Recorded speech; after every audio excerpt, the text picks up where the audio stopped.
अकाल जी। सत श्री अकाल।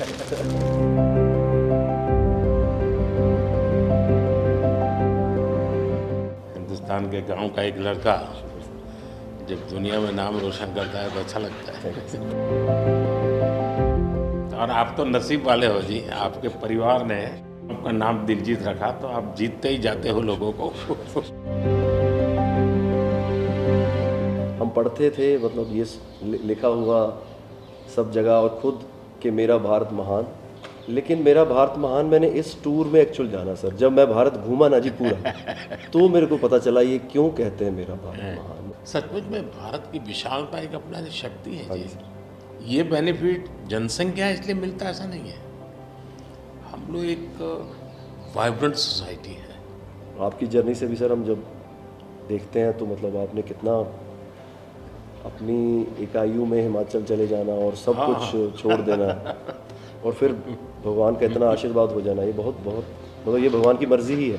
उसके बिना क्या होता है। 100%। हमारे देश में हर इंसान पौधे में भी परमात्मा देखता है। 100% देखते हैं, मतलब हम वेस्टेज नहीं करते हैं। हाँ थ्रो अवे कल्चर वाले लोग नहीं नहीं है, है। रिसाइकल रीयूज अभी दुनिया में नाम आया है, हमारे तो ब्लड में है। हाँ जी दुनिया को इसका पता नहीं है। जी, कभी आप अपने कार्यक्रमों के द्वारा ये ज़रूर कर सकते हैं जी। कि भारत के लोग पर्यावरण की रक्षा कैसे करते कैसे हैं। करते हैं? अब जैसे मैंने अभी ये कार्यक्रम चलाया, एक पेड़ माँ के नाम, अपनी माँ को याद करते हुए, माँ जिंदा है तो माँ को साथ ले जाओ और पेड़ लगाओ, माँ की जीवन स्मृति बन जाएगी वो।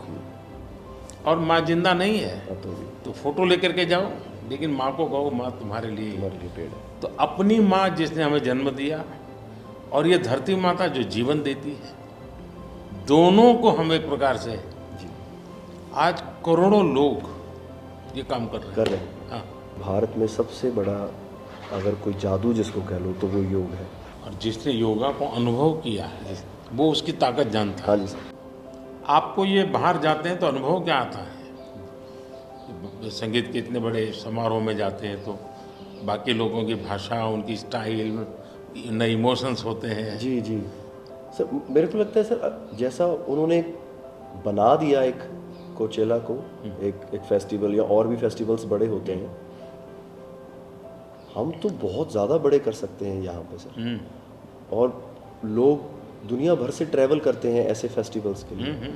तो हमारा तो इतना रिच कल्चर है, अगर हम ढाबे में बैठ के भी खाना खा रहे हैं और कोई राजस्थान में गा रहा है तो इतना सुरीला गा रहा है कि बंदा बोलता है कि मैं गाना छोड़ दूं यार, ये इतना अच्छा गाना गा रहा है। और मैं प्रोफेशनली गाता हूँ, ये बंदा प्रोफेशनली गा भी नहीं रहा और मेरे से अच्छा गा रहा है। इतनी ज़्यादा उनके अंदर कला है। वो लोग बना के बैठ गए, और अगर हमारे इधर कोई ऐसा डेवलप होगा तो दुनिया भर से लोग मेरे मन में एक कल्पना है, आ सकते हैं सर। मैं सोच रहा था कई वर्षों से, लेकिन अब वो मैं इसको कर रहा हूँ। वेव्स, मेरा मत ये है कि इतना बड़ा देश और दुनिया की सबसे ज़्यादा फिल्में यहाँ बनती हैं। हाँ जी सर। दुनिया में सबसे बड़ी क्रिएटिव इंडस्ट्री यहाँ हो, यहाँ है जी, बिल्कुल। तो मैं यहाँ वेव्स एक बहुत बड़ा मूवमेंट खड़ा कर रहा हूँ और दुनिया की क्रिएटिव वर्ल्ड को मैं इकट्ठा करने वाला हूँ अप्रैल में जी। अब दुनिया का क्रिएटिव वर्ल्ड का सेंटर हिंदुस्तान। हिंदुस्तान मैं एक बार जर्मनी की चांसलर मर्कल जी। तो हम मिले, तो उसने मुझे संगीत का विषय निकाला। तो मैंने उसको कहा कि मेरे देश में सूर्योदय के पहले संगीत हो ये अलग है और सूर्योदय के बाद अलग उसका है। टाइम अलग है। हाँ जी। मैंने कहा मेरे अलग अलग प्रहर मेरे यहाँ होता है, हर प्रहर का संगीत होता है। फिर मैंने कहा सैड सिचुएशन है तो एक संगीत है, जॉय है तो एक है। तो फिर उनको बड़ा इंटरेस्ट लिया।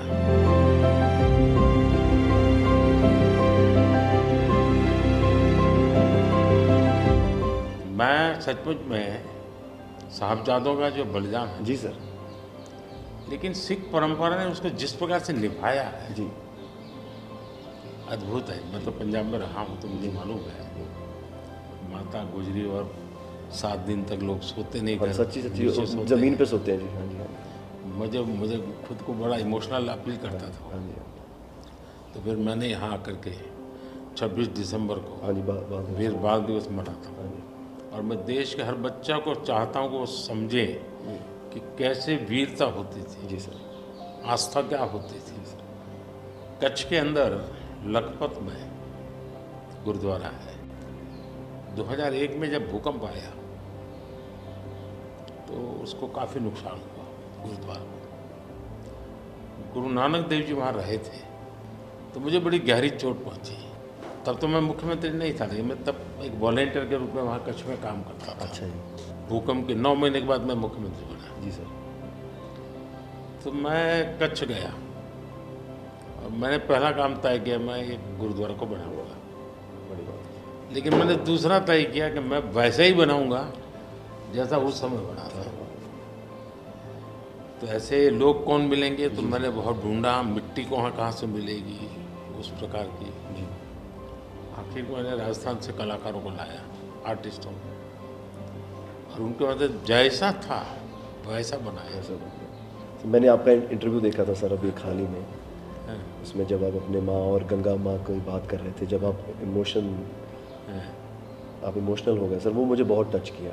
मतलब वो एक हमारे लिए आप प्रधानमंत्री एक बहुत बड़ा पद है, तो हम शायद एक जो उसके पीछे एक माँ और बेटा और इंसान है, वो कई बार वो निकल जाता है, भूल जाता है, क्योंकि एक ओहदा बहुत बड़ा है। लेकिन वो जब आप अपने माँ को लेके और गंगा मैया को लेके, वो जो आपका वो दिल भरा, वो टच होता है सर, पता चलता है कि ये एक्चुअली ये दिल से बात निकली है, तभी दिल तक गई। सर ये हमने इंडिया की तरफ से ये पहला सबसे बिगेस्ट टूर हुआ है कि हमने जितने देशों में शोज़ किए, पहली बार स्टेडियम शोज़ किए सर हमने। ये इस साल जैसे टूर कल्चर हमारे कम था हमारे। अहमदाबाद में कहाँ किया आपने? गिफ्ट सिटी में? हाँ जी, हाँ जी, अच्छा। हाँ जी, हाँ जी सर। वो गिफ्ट सिटी भी एक मेरा बड़ा ड्रीम प्रोजेक्ट। हाँ जी, हाँ जी सर, हमने सबने हमको बताया सर, हम जब जलेबी फाफड़ा भी खाया और सबने बताया।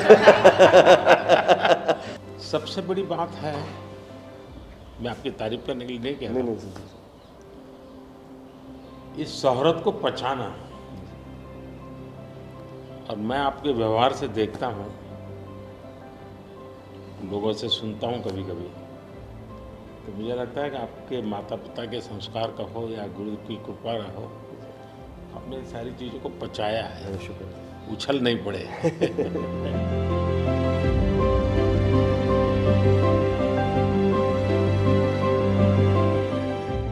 ਉਹ ਕਹਿੰਦੇ ਕਿੱਥੇ ਹੈ ਤੇਰਾ ਰੱਬ ਦਿਸਦਾ ਹੀ ਨਹੀਂ, ਮੈਂ ਕਿਹਾ ਅੱਖਾਂ ਬੰਦ ਕਰ ਧਿਆਨ ਧਰ ਮਹਿਸੂਸ ਕਰ, ਇਹ ਮਸਲਾ ਬਾਹਰ ਦੀ ਅੱਖ ਦਾ ਨਹੀਂ ਅੰਦਰ ਦਾ ਹੈ, ਮੈਂ ਕਿਹਾ ਅੱਖਾਂ ਬੰਦ ਕਰ ਧਿਆਨ ਧਰ ਮਹਿਸੂਸ ਕਰ, गुरु नानक ता अंग संग है, तू ही बस गैर हाजिर है, गुरु नानक गुरु नानक गुरु नानक।